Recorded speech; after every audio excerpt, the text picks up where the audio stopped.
স্ত্রীর শখের জিনিস বিক্রি করে কালাই রুটির ব্যবসা করে বাজিমাত করেছেন দুরুল ইসলাম।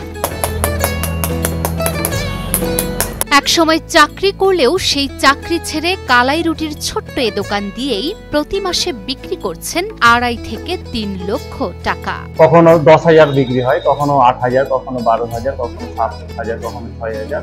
আনুমানিক আপনার মান্থলি 2 থেকে 2.5 লাখ 3 লাখ টাকা মাসে বিক্রি। 2 হাতে আটা চাপড়িয়ে এভাবেই তৈরি হচ্ছে চাঁপাইনবাবগঞ্জের ঐতিহ্যবাহী কালাই রুটি। তবে চাঁপাইনবাবগঞ্জের ঐতিহ্যবাহী এ খাবার অন্য জেলায় নিয়ে এসে বাজিমাত করেছেন দুরুল ও সুমাইয়া নামের এক দম্পতি।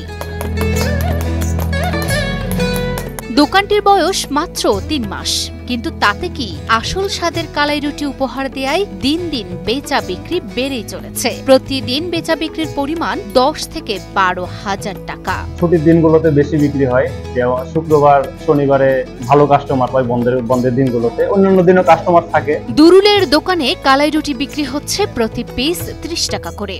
রুটির সাথে ফ্রিতে পাওয়া যায় 3 রকমের ভর্তা: সরিষা ভর্তা, ধনেপাতা ভর্তা ও মরিচ ভর্তা। তবে পোড়া বেগুন ভর্তা খেতে হলে গুনতে হবে অতিরিক্ত 10 টাকা। এছাড়া গরুর মাংসের প্লেট 130 টাকা, হাঁসের মাংসের প্লেট 140 টাকা, নিহারি 140 টাকা এবং বট বা গরুর ভুঁড়ি 100 টাকা।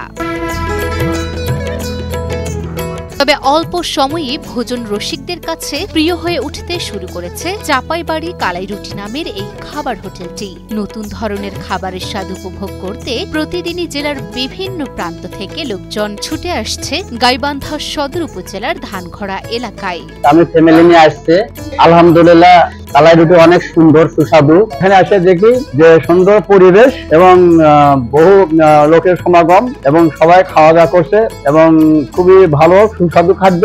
জানা যায় দুরুল ইসলামের বাড়ি চাঁপাইনবাবগঞ্জের শিবগঞ্জ উপজেলায় হলেও চাকরি সূত্রে গাইবান্ধায় আসেন তিনি। স্ত্রী সহ থাকেন বাড়ি ভাড়া নিয়ে। প্রায় 2.5 বছর চাকরি করার পর দুরুল ও সুমাইয়া বুঝতে পারেন চাকরির এই সীমিত বেতনে তাদের পক্ষে ভালোভাবে সংসার চালানো সম্ভব নয়। এরপর দুরুল সিদ্ধান্ত নেন তার এলাকা চাঁপাইনবাবগঞ্জের ঐতিহ্যবাহী কালাই রুটির ব্যবসা করবেন গাইবান্ধায়।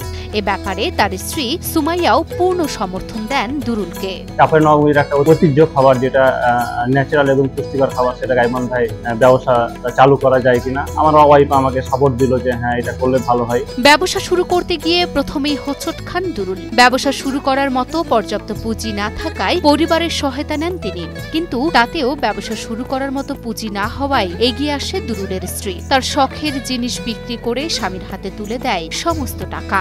তার পিছনে হয়তো আমাদেরকেও কিছু স্যাক্রিফাইস করতে হয়েছে, যেমন আমাদের প্রথম শুরু করার দিক থেকে ইনভেস্ট করতে গিয়েও কিছু আমার হয়তোবা আমার দিক থেকে কিছু সাপোর্ট লাগছে, আর আমার হাজবেন্ডেরও কিছু ছিল। তার সব মিলে আমরা ইনভেস্ট করি বিজনেসে। হিরন আরও মিনারেল ওয়াটার মাত্র 50 পয়সায় প্রতি লিটার। ব্যবসার শুরুতেই কালাই রুটি তৈরির কারিগর নিয়ে সমস্যায় পড়তে হয়। গাইবান্ধার মানুষ এই খাবারের সাথে অভ্যস্ত না থাকায় এখানে নেই কোনো কালাই রুটির কারিগর। এরপর কারিগর সংগ্রহের জন্য দুরুল যায় চাঁপাইনবাবগঞ্জ। অবশেষে বেশি টাকা বেতন দিয়ে একজন কারিগরকে রাজি করিয়ে তাকে দিয়ে শুরু করে তার চাঁপাইবাড়ি রেস্টুরেন্ট। অনেক কষ্টকর হয়েছে কারিগর নেস করতে, পরে একজনকে পাইছি, তাকে অনেক ইয়া করে নিয়ে এসেছি। আর বেতন বাড়িয়েও নিয়ে আসা হয়েছে দূরবর্তীর জন্য। হয়তো এলাকায় কম টাকায় পাওয়া যেত, কিন্তু এখানে নিয়ে আসতে আমার অনেক টাকা করে তাকে দৈনিক দেওয়া হচ্ছে। বর্তমানে প্রতিদিন বিকেল 4টা থেকে 5টার মধ্যেই শুরু হয় কালাই রুটি তৈরি। পাওয়া যায় রাত 12টা পর্যন্ত। কালাই রুটির সাথে থাকে বিভিন্ন প্রকারের ভর্তা, এছাড়া গরু, হাঁস, নিহারি সহ বিভিন্ন পদ। আর দুপুরে ভাতের সাথে থাকে বিভিন্ন ধরনের ভর্তা, ভাজি, শাক, ডিম, মুরগির মাংস, গরুর মাংস, হাঁসের মাংস সহ বিভিন্ন আইটেম।